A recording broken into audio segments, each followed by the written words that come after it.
Fala pessoal, tudo bem com vocês? Para quem não me conhece, eu sou Henrique Osolino, sócio analista da Levante. A ideia aqui do vídeo é comentar os fatos recentes em bolsa, última semana, obviamente, cenário local, questão do rompimento do teto, a questão do fiscal, Guedes, Bolsonaro, entre outros fatores que afetaram o preço de bolsa, comentar um pouquinho o panorama externo e o que esperar disso, e o que isso de fato influi nos nossos investimentos e como a gente se proteger eventualmente de quedas como essas, Bom, é fato que o mercado não gostou, da forma, do tom ali do Ministério da Economia, presidente da República, rompimento de teto, via Auxílio Brasil, Bolsa Família, qualquer programa ali de auxílio, um valor fora do teto, isso foi um consenso, Ibovespa caiu, as ações despencaram, e aí a gente chega em alguns pontos, a visão de longo prazo e de curto prazo mais uma vez ali colidindo, nos preços dos ativos, que a gente tem visto, e aí eu quero trazer uma visão aqui um pouco diferente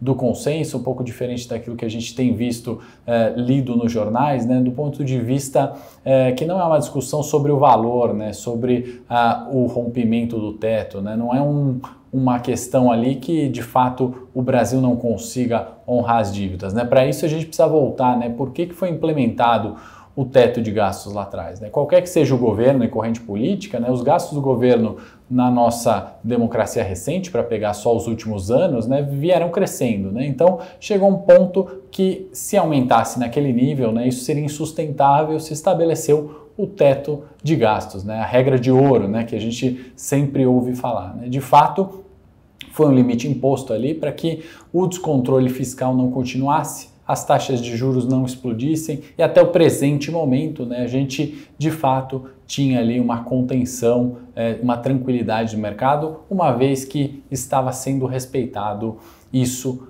até o momento. É fato que era necessário discutir o teto de gastos, era necessário rever os gastos do governo. Se a gente pensar do ponto de vista de governo, tem função o bem-estar da população. Para isso é necessário executar gastos com saúde, com salários, com infraestrutura, com previdência, enfim, com auxílios, como é o caso do Bolsa Família, é função do Estado. E o teto de gastos travava, obviamente, esses gastos. Vale lembrar que a gente tem uma despesa primária de 1,7 tri, ou seja, 70% desses valores praticamente são previdências, salários, encargos.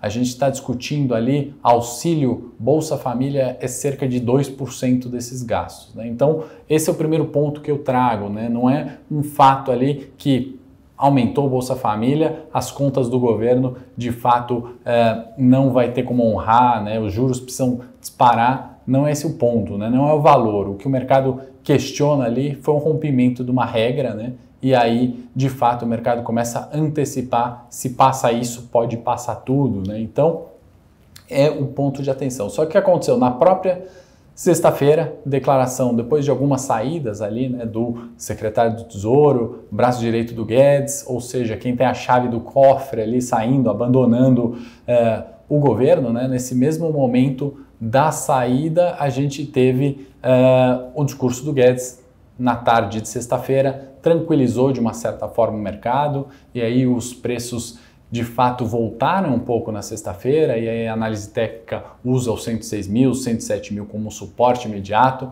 Recentemente a gente viu testes dessa região de preços, no Ibovespa, e o mercado faz o repique de preços até os 115 mil pontos. Então, no curtíssimo prazo, e aí descolando do fundamento, a gente tem uma bolsa que já não está indo para lugar algum, mas com uma volatilidade bastante intensa. A última semana foi prova disso, Todos ali que investiam no longo prazo, no curto prazo, os fundos da Faria Lima, as assets, os bancos, os investidores institucionais, pessoa física, todo mundo sentiu isso. Então, esse é o cenário de curto prazo.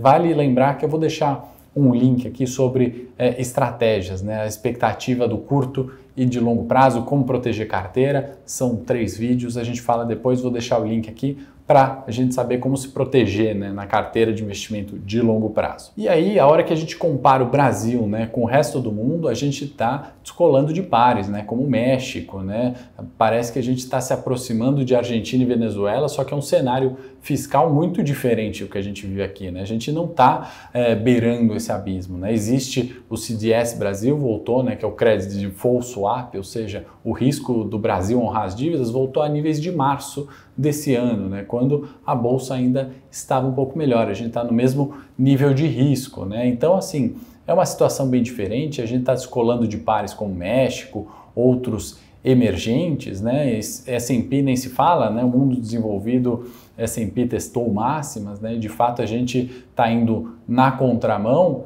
em virtude de um rompimento de teto, né? Uma regra foi quebrada e aí é isso que gera a incerteza. Mas vale lembrar que a gente está num cenário pós-pandemia, né? E a questão do teto não é só uma questão brasileira, né? Janet Yellen, secretária do Tesouro americano, foi presidente do Banco Central americano e vice-presidente, está lá no cargo de 2010 a 2018, né, no Fed, agora como secretária do Tesouro americano, chegou na mesma semana em que aqui rompemos, né, o teto ou discutimos uma flexibilização legal para essa correção das despesas, né, mudar o horizonte ali de indicador da correção, né, do IPCA que corrige os gastos do ano passado, mudou-se o horizonte, né, por isso que abriu-se essa brecha legal, né, da prática é o rompimento de teto, mas não de uma forma ilegal. Janet Yellen discutiu nos Estados Unidos nessa semana sobre isso, né, talvez um adiamento,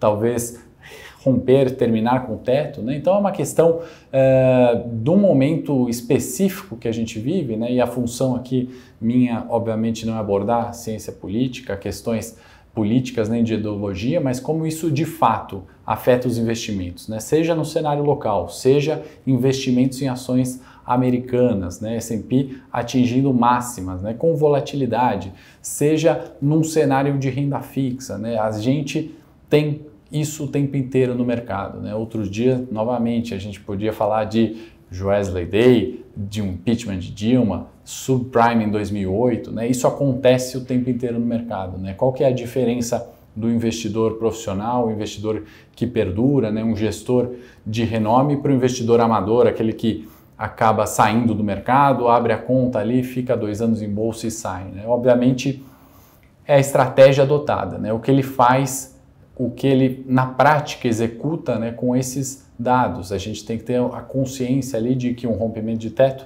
não é positivo, mas do ponto de vista prático, e aí que o objetivo principal do vídeo, né, nos nossos investimentos, como a gente está preparando a carteira, né, para o cenário 2022, cenário eleitoral, né? Será que eu tenho que alocar em ações de beta alto? Como eu preparo minha carteira no curto prazo, né? Como eventualmente eu posso tirar ganhos de curto prazo, né? Nesse intuito, sem me alongar muito, a gente preparou 3 videoaulas gratuitas, né? 26, 27 e 28 elas vão ao ar e são formas ali de proteger a carteira no longo prazo, de durar com uma carteira de investimento de longo prazo. Existem estratégias, né, que até pouco tempo atrás a gente não falava no mercado financeiro, né, ou pelo menos as pessoas físicas não usavam no mercado financeiro, né, acabavam comprando para longo prazo apenas esquecendo, né? A gente não pode esquecer que em pouco tempo a gente subiu de 500 mil CPFs para 4 milhões de CPFs, né? Isso as pessoas conhecendo renda variável. Agora é necessário conhecer estratégias de operações em curto prazo, né? Para a gente, numa semana como a última, não se frustrar com uma carteira que é visão de longo prazo, né? E aí nessa videoaula